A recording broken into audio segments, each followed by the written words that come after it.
I am Ferdinand Marcos, and I am the President of the Republic of the Philippines. I stand today on behalf of 110 million Filipinos. Hey everyone, hello universe, it's me again. Shout out sa inyo mga kababayan. Ayan. Sa mga Marcos Loyalists supporters Filipino on OFW. Ayan, kumusta po kayo? And shout out. Nako mga bes. Nako. Ito, medyo delikado yung mga ibang vloggers, mga kababayan. Alam nyo, dapat nga mayroong batas, no? Dito po sa nagpapakalat ng fake news. Halimbawa lang, no, parang anti-fake news bill. Naks naman. O, di ba? Yun lang yung fake news lang, fake news lang naman. So dahil dito, guys, nagbabala si Laguna Congressman Dan Fernando tungkol sa nagpapakalat ng fake news. Basahin po natin, okay? O, ito.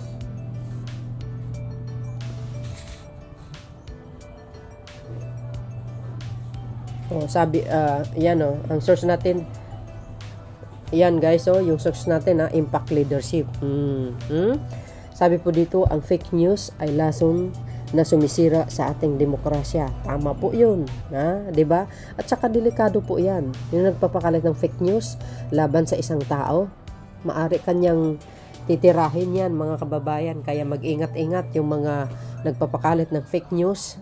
Kilala nyo naman kung sino mga yan, di ba? Number 1 na yan si Judas. Ang number 1 talaga na nagpapakalat ng fake news sa social media ay yung mga vloggers, yung mga alipores ni Judas. Alam nyo naman yan Ay grabe kung magpakalat ng fake news ang mga yan. Matindi.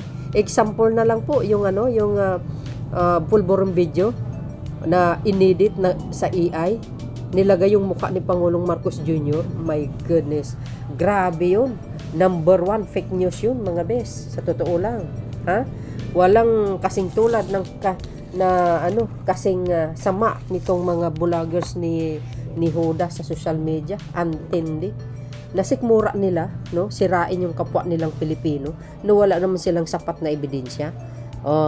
Sabi po dito, the House Representative will launch an investigation into the proliferation of fake news and disinformation, focusing on its societal impact and the accountability of those behind it. Ay, dapat lang. Yan, kabahan na kayo, yung mga vloggers. Nako, ako, wala kayong masabi sa mga content ko. Lahat yan, mayroong mayroong source yan. Kung hindi ko man nilagay yung courtesy sa aking screen, sinasabi ko sa video yan. Ito, tulad niya, si Impact Leadership, ang source natin. Ganun dapat. Well, sabi po dito guys, spearheaded by a joint panel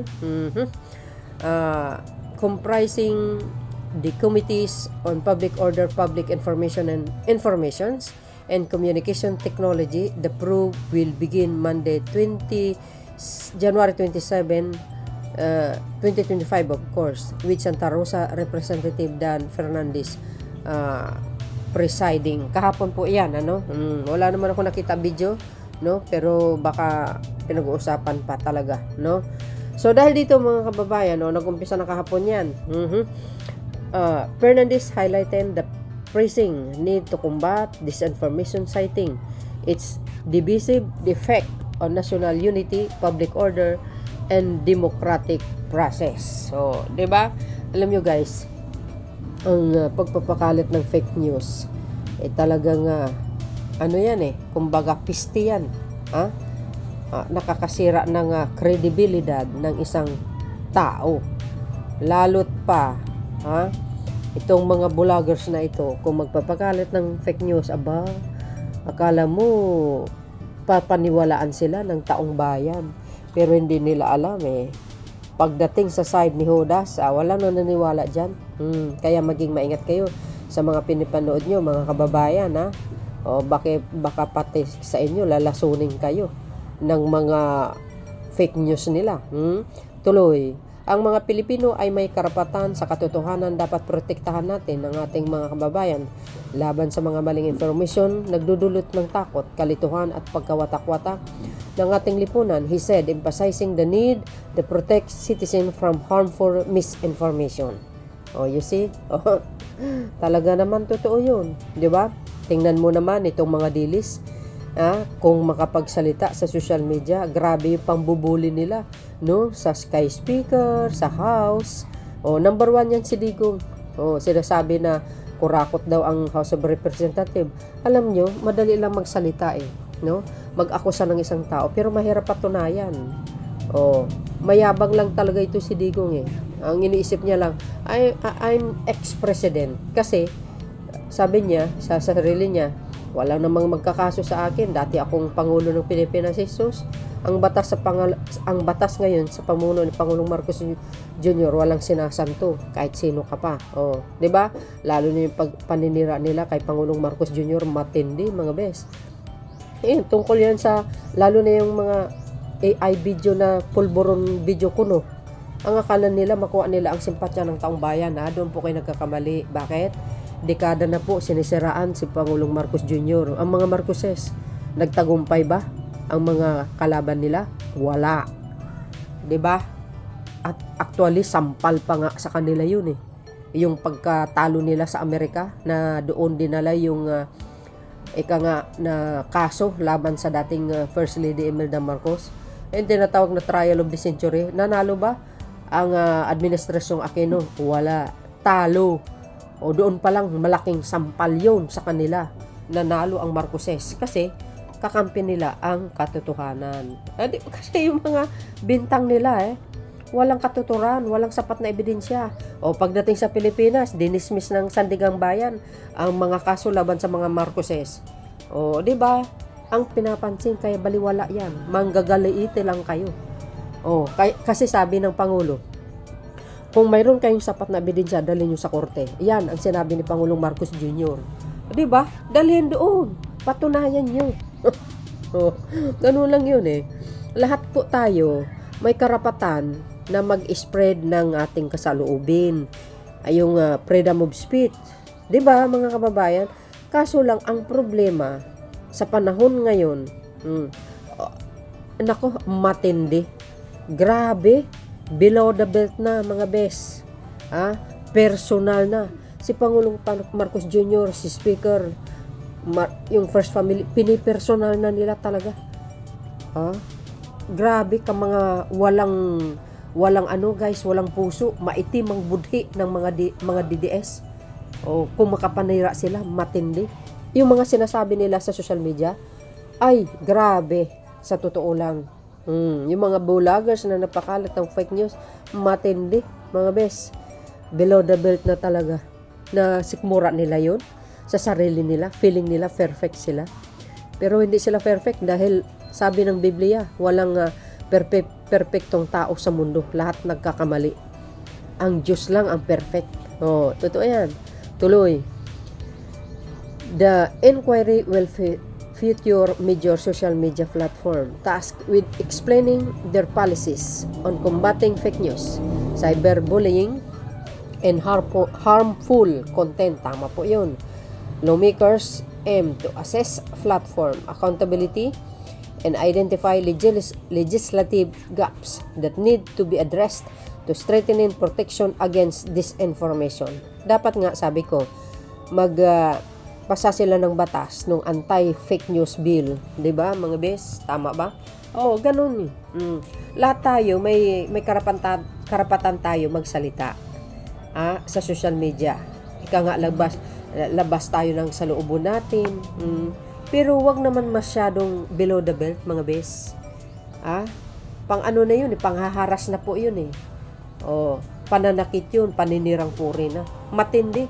Itong mga alipuris ni Digong, grabe. Ako, yung pambabas nila sa akin, ni-ignore ko lang, mga kababayan. Wala kasi akong benefits na makakuha sa mga pinagsasabi nila kasi walang katotohanan. Kaya sabi ko, yung mga content ko, di ba? Lahat yan may source. Itong mga vloggers ni Judas, wala. alam nyo, yung mga pinagpo-post nila, kung ano po ang napulot nilang chismis sa Quiapo, yun ang pinopost nila. Hindi kasi sila nagre-research sa mga yan, mga kababayan, at isa pa, bayaran ang mga yan. O, di ba? Yung mga nagpapakalat ng fake news, bayaran ng mga yan. Totoo yan. O, sayang naman ang kita nila. Tingnan nyo naman kung paano tinitira si Pangulong Marcos Jr. O, di ba mga kababayan? Kasi bayaran sila. Ayan, tuloy. Key issues include transparency and detecting and removing false information, enforcement of accountability for repeat offenders such as bloggers and influencers, and the broader implication for national security including the spikes in West Philippine Sea. Tama po yun mga bis. Kailangan talaga may batas doon sa pagpapakalat ng fake news. Anti-fake news bill nga no? Okay? Ay nako, ewan ko, kapwa mo Pilipino, pero sila po ang mismong nagdadrag sa kahihiyan ng bansang Pilipinas. Himbis itataas pa nila, ipagmamalaki nila yung Pilipinas, na mayroon kaming Pangulo na magaling mamuno, no, kahit papano.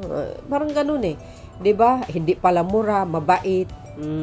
Si Pangulong Marcos Jr., kahit siniraan mo ng siniraan, kahit masyadong personal na ginagawa ng mga DDS na ito, si PBBM, tawa lang napakabait niya, sa totoo lang. Kaya maraming nagmamahal sa kanya ng mga Pilipino. Kasi yung mabait ba, ang kabaitan ng isang tao, nagre-reflect yan sa buong pagkatao niya. Sa totoo lang yan. At yan din ang isa sa mga way kung bakit mamahalin ka ng sambayan ng Pilipino. Totoo yun. Sa totoo lang. Kasi ikaw ang ikaw yung gagawing sangkapan. Ika nga, yung words na example, ika nga, yun ang ibig ko sabihin. Ikaw ang gagawing example ng mga tao, sasabihin, yung dating Pangulo, napakabait yun, hindi nagmumura, kahit pinagmumura ng mga dilis. O, di ba? O, walang hiya ng mga DDS. O, baliwala lang sa kanya. O, yung mga magandang ugali, good role model yan sa mga kabataan. Yung pinapakita ni Pangulong Marcos Jr. Tuloy, investigation will also focus on the vulnerabilities of marginalized sectors, particularly the youth, to cyberbullying and online harassment. Lawmakers are expected to propose stricter safeguards and penalties for violators. Oy, nako. Yan na ako, guys. Natatakot ako dyan magpapakalat ng fake news. Naku, ano naman makuha mo dyan? Lalo na ako number 1 supporters ni Pangulong Marcos Jr. Not only that, I am Marcos Loreanis. Diba? Bakit kailangan mo pang tirahin yung napakagaling na Pangulo? Diba? Wala nang alam kundi magbigay ng tulong sa kapwa Pilipino, sinusolusyonan mga problema. Diba? Saan mo makakita niyan? Kahit ako, ayan, pag sinasabi ko, tulad yan kay Digong, sabi ko, mamamatay tao. Totoo naman yun siya po mismo nagsasabi. Sabi niya, matagal na ako pumapatay ng tao. Kaya malakas ang loob ko na sasabihin ganun. Diba? At, binabanggit ko si Mr. Las Cañas, hitman po niya yan diba? Sinasabi na, ito, pag tinitira namin ng isang tao, kasi utos ni Mayor. Sino yun? Diba si Digong? Wag maglakas ang loob mo na magsalita kung wala kang ebidensya, wala kang panghawakan. Delikado yun. Maaari ka talagang, kakasuhan yan kung walang sapat na ebidensya. Totoo yun, mga bes, sabi ni Las Cañas pa ni Asierto na si dating Pangulong Digong daw ay protector ng mga drug lord. Di ba? Ganun lang. So dahil dito sa mga vloggers, mag-ingat-ingat kayo. Fernandez issued a warning to fake news fiddlers, declaring sa mga nagpapalaganap ng kasinungalingan, binabalaan namin kayo. Sisiguraduhin natin na may pananagutan ng mga nagpapakalat ng fake news. Ayan. Yung mga vloggers na walang ginawa kundi sirain ng pamahalaan. Pangulong Marcos Jr. 'Di ba? Hindi sila masaya sa kanilang buhay. Ewan ko ba? Ugali na nila ng magaganyan ang papangit ng pag-uugali. Nuknuka ng mga kasinungalingan. Sa totoo lang. Calling on Filipinos to remain vigilant, Fernandez described fake news as a poison to democracy, affirming Congress. Commitment to holding offenders accountable and protecting citizens. Tama yun. Why not hindi tayo magkaisa, magtulungan, suportahan ang administrasyon? Alam niyo mga kababayan ako, kahit sinong administrasyon na nakaupo sa Malacanang, as long as na maganda ang kanyang pamamalakad, 'di ba? Laging may due process pagdating sa mga criminals. 'Di ba? Daan mo sila sa magandang proseso, litisin mo sila naaayon sa batas, ikulong nyo sila ayon sa kanilang sentensya.